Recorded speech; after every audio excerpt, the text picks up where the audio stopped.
Hi, I'm Shannon Grossi with Versatile Software Training, and I'm here to show you how to fix the size of your cells in a Word table. I have a document open with a table in it. I'm going to show you two methods. One method is where I have these two columns, and I can kind of tell that the name column, is a little bit less wide than the phone column, and I'd like them to be the same.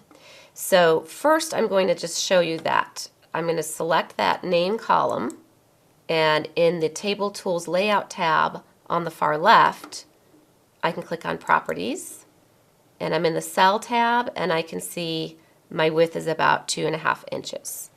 Let's see what that looks like when I select the phone column and up to Properties, and that's 3.2.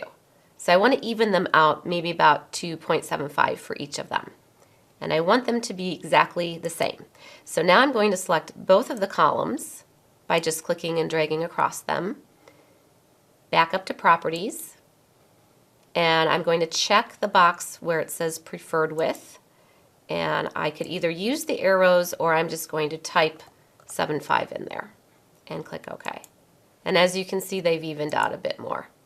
The other method is you may accidentally select a cell. So I'm going to stay here right under name in this blank cell with this little arrow, and as you can see, I've selected that one cell.